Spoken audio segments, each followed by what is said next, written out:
I used to live with a constant knot of money stress in my stomach. Every day was clouded by this low-level hum of anxiety. It felt like I was running on a treadmill, working hard but getting nowhere. This scarcity mindset poisoned everything. It wasn't just about money, it was about feeling trapped, with every choice dictated by fear. But then, I finally hit a goal I once thought was impossible. I saved my first $10,000. And it wasn't just the number in my bank account that changed. Everything changed. Today, I want to share the profound psychological shift that happens when you finally have a financial cushion and how it unlocks a mental freedom you might not even realize you're missing. Number 1. The prison of the scarcity mindset.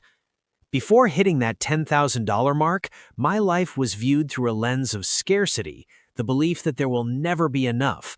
It's a constant, draining feeling of being behind, and it has a powerful negative influence on your decision-making. A scarcity mindset isn't just about being broke, it's a deep-seated belief that you will always be broke. First, there was the cognitive load. The constant background noise of financial anxiety consumes your mental energy and is a leading cause of sleep problems. Research shows households with emergency funds experience significantly lower stress levels and improved mental health. Without that buffer, your mind is never truly at rest. Second, this scarcity mindset killed my opportunities. Every decision was defensive, not opportunistic.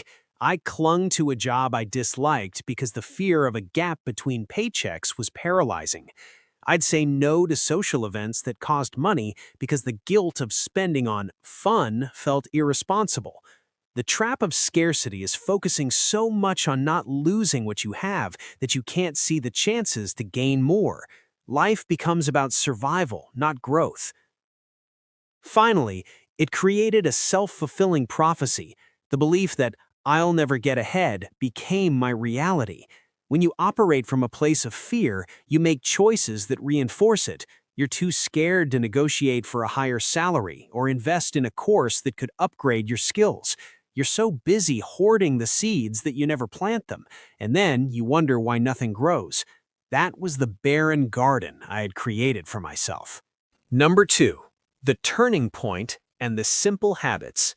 My turning point came when I decided the pain of staying the same was worse than the pain of changing. I was sick of the anxiety and the feeling of being a passenger in my own life. I set a concrete goal: $10,000. That number wasn't just money, it was a real emergency fund. It was the tangible form of freedom. Getting there wasn't magic. It boiled down to a few basic habits that built their own momentum. First, I put my savings on autopilot. This was the single most powerful thing I did. I set up an automatic transfer from my checking to my savings for the day after I got paid.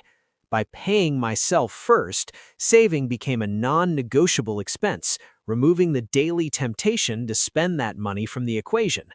Second, I started practicing conscious spending. This isn't a restrictive budget. Instead of focusing on what I couldn't have, I focused on what I truly valued.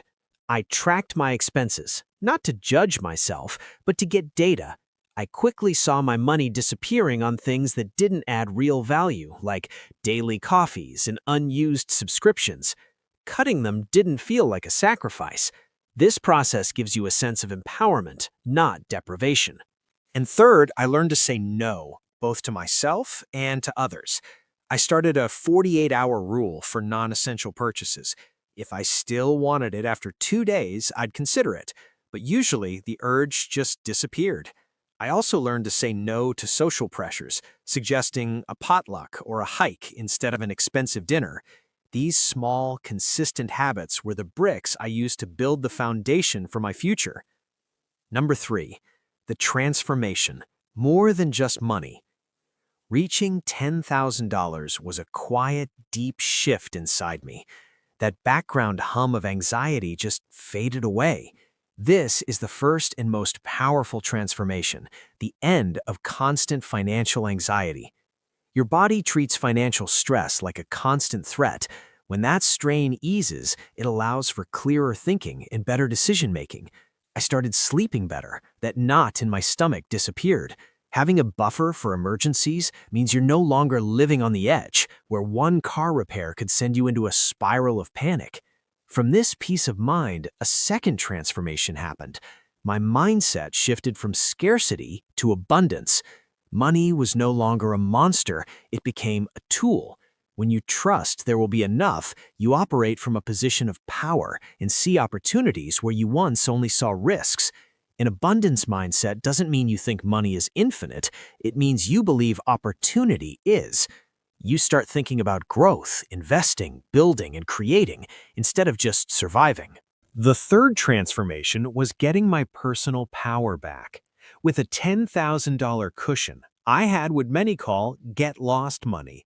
This buffer gives you the freedom to say no to situations that aren't right for you. You can walk away from a toxic job without needing another one lined up. You have the breathing room to negotiate a higher salary because you aren't desperate. This safety net lets you make choices based on strategy, not fear. You are no longer just reacting to life, you are directing it. Finally, all of this leads to the ultimate transformation: mental freedom. Think about how much energy you spend worrying about money. According to a 2024 Bankrate survey, 47% of U.S. adults say money negatively impacts their mental health. When that worry's gone, all of that mental bandwidth is freed up. Suddenly, you have the brain space to be more present in your relationships, more creative at work, and more focused on your health. Achieving that first big savings goal proves to you that you are capable of doing hard things, creating a positive cycle of success and empowerment. Number 4. What's next? The launchpad for wealth. Hitting $10,000 isn't the finish line, it's the starting line. It's the launchpad from which all your future wealth is built. Before this point, you're playing defense. Your savings account is just a revolving door for emergencies. But once your emergency fund is stable, you break that cycle. You are now playing offense. This is where the real magic of wealth building begins: compounding. The money you save can now be put to work through investing in retirement or brokerage accounts. Your money starts making money, and the momentum picks up speed. The psychological barrier of never having enough is shattered because you've proven you can achieve a major financial goal. The frugal habits you built to get here often stick around, but they no longer feel like sacrifices made out of desperation. They feel like smart choices made from a position of security. You can now spend money without guilt on the things that truly matter because you know your foundation is solid. You're not robbing your future self to pay for the present. This is the beginning of a healthy and powerful relationship with money. If you're living with constant money stress, please know there is a way out. The path begins with saving that first $10,000, but the destination isn't a number in a bank account, it's a profound internal shift. It's the peace that comes from knowing you can handle an unexpected blow. It's the power that comes from making decisions based on your ambitions, not your fears. It's the freedom of getting your mental energy back to build a life you love. Saving this money doesn't just change your finances, it changes who you become. It proves you can set a goal and achieve it, giving you a new sense of control over your destiny. The real prize isn't the money, it's the mental freedom it buys you.